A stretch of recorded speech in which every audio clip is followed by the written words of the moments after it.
Bismillahirrahmanirrahim. Assalamualaikum warahmatullahi wabarakatuh. Oke teman-teman, kalau kemarin kita sudah belajar tentang validitas dan reliabilitas, dan kebetulan juga semua datanya valid dan reliable, kali ini kita akan belajar kalau ternyata kita ketemu data yang tidak valid itu seperti apa sih. Oke, ini dari data yang sudah ada, kita copy dulu ya, jangan lupa. Nih saya ulang dari awal, biar teman-teman gak lupa gimana caranya. Kemudian kita masuk, ini sudah ada historisnya ya teman-teman karena memang sudah pernah saya gunakan. Ini kita paste aja di sini. Dan karena memang di sini sudah pernah saya gunakan, jadi di sini ada historisnya I1 sampai ini sampai total begitu seterusnya. Nanti kalau teman-teman ini data yang baru, nanti silakan untuk diulang seperti awal ya. Ini di rename, kemudian untuk measure-nya diganti dengan scale. Nah, selanjutnya untuk proses uji validitas yang pertama adalah kita arahkan ke analyze. Lalu di bagian correlate kita klik bivariate. Ini kita reset dulu. Kita uji dulu nih untuk variabel I-nya. Apakah instrumen yang ada di variabel I ini bisa menggambarkan variabel I atau variabel insentif. Karena memang uji validitas itu per variabel, jadi kita lakukan satu persatu dulu. Ini adalah untuk variabel insentif. Kita cek dulu.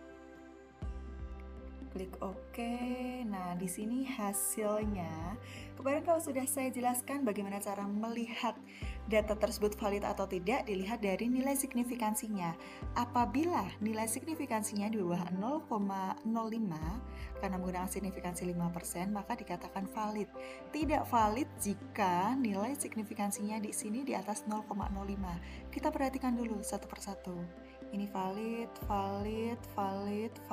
Nah, ini ketemu satu yang nggak valid ya datanya ya.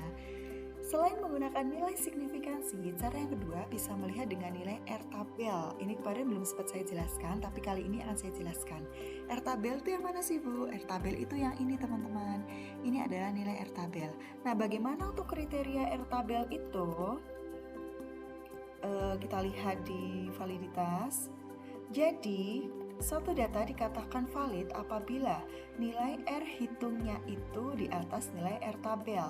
R tabel itu sebenarnya sudah ada teman-teman. Nanti teman-teman bisa searching aja ya masing-masing ya.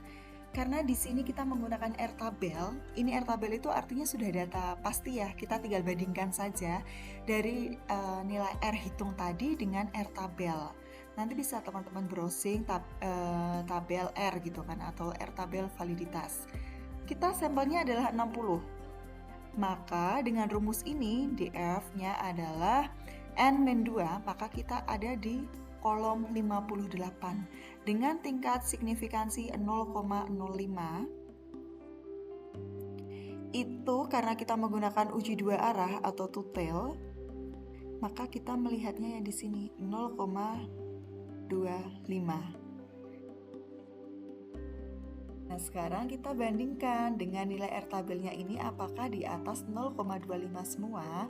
Ini 0,8, 0,7, 0,7, 0,8. Nah, ada satu ya. Ya, jadi memang untuk instrumen I5 atau item pertanyaan dari I5 ini tidak bisa menggambarkan variabel insentif. Karena baik dari nilai R tabel maupun nilai signifikansinya semuanya ada di bawah kriteria, sehingga data ini tidak valid. Lalu bagaimana kalau kita ketemu dengan data yang tidak valid seperti ini? Ya kan, pertanyaannya kan gitu. Ada beberapa cara sebenarnya teman-teman. Kita lihat ya, cara yang pertama itu dengan menggunakan kita drop. Nah, kita drop atau kita revisi ketika data tersebut atau instrumen tersebut masih dalam proses penyusunan kuesioner. Tapi kan kita tidak melakukan itu karena kita sudah menyebar kuesioner nih. Lalu menguji ulang konstruknya, jangan-jangan memang ini nggak sesuai nih, insentif itu tidak sesuai untuk variabel Y begitu. Tapi akan kita lakukan uji yang pertama dulu. Kita belajar yang pertama, itu adalah mendrop item yang tidak valid. Oke, dari sini ini kita copy saja teman-teman. Nah, kita del untuk yang I5. Kita copy paste ulang. Kenapa? Karena kalau kita mengedel I5, otomatis nilai totalnya akan berubah, gitu ya. Jangan sampai yang di del hanya sebagian aja yang kita kopikan ke dalam SPSS hanya sebagian saja. Jadi kita copy semua. SPSS-nya ini ya. Oke, kita paste aja. Nah, karena tadi memang ada nilai yang berubah ya, jadi ini harus kita rename dulu. Ini kenapa? Oh, nah kan ini nggak mau. Ini kita rename acak dulu karena tadi kita mau rename yang atas kan nggak bisa. Kita mau naikin ini kan, ini kita naikin kan nggak bisa. Jadi ini kita rename acak dulu. Udah ada, oke. A B C D E F G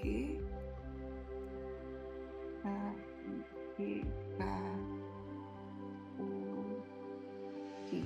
Nah, ini adalah total.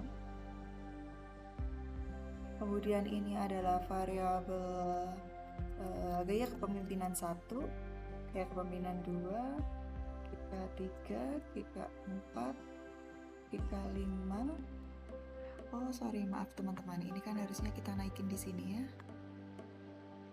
Total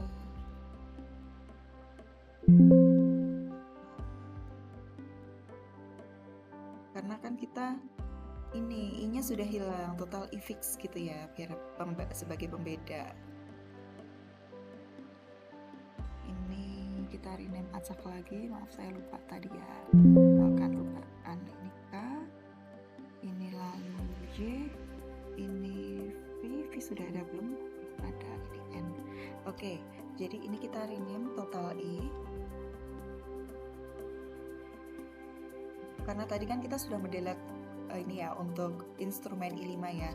Kemudian selanjutnya ini ada gaya kepemimpinan GK1, GK2, GK3, GK4, GK5 masih ada ya, karena kita tidak mendelete GK5. Kemudian yang ini adalah PK1, PK2, PK3, PK4, PK5, dan ini total PK. Oke, yang ini harusnya di del karena memang sudah tidak ada A. Kita lihat, kita pastikan ulang. Nah, ini adalah kedobelan ya. Ini kita cut saja. Oke, semuanya sudah sesuai. Di sini ada I-nya hanya sampai dengan 4 karena memang tadi kita deleting 1. Kemudian sekarang kita analyze. Kita correlate. Ini kita reset dulu, kemudian kita masukkan I1 sampai I4 terhadap nilai totalnya. Yuk, kita lihat yuk. Nah, kalau di sini memenuhi. Semuanya memenuhi ya teman-teman. Nah, untuk memastikan bahwa ini memang masih aman kita gunakan sampai tahap selanjutnya, setelah ini langsung kita lakukan analyze untuk yang reliabilitasnya. Ini kita reset dulu. Reliabilitas adalah semuanya dimasukkan namun meninggalkan yang nilai totalnya. Oke, jangan sampai kelupaan ini ya. Jadi yang dimasukkan hanya instrumen-instrumennya saja. Kemudian kita lihat Chrome batch alpha-nya masih tinggi nih, 0,942. Artinya meskipun sudah di delete 1 untuk instrumen I5 tadi, namun keseluruhan instrumen yang tersisa ini masih bisa reliable atau masih aman-aman saja kalau penelitian ini dilanjutkan untuk tahap-tahapan yang selanjutnya. Gitu ya. Itu teman-teman. Jadi ketika ada data yang tidak valid atau instrumen yang tidak valid, yang kita lakukan adalah mendrop instrumen yang tidak valid tersebut. Begitu, sekian dari saya. Terima kasih. Assalamualaikum warahmatullahi wabarakatuh.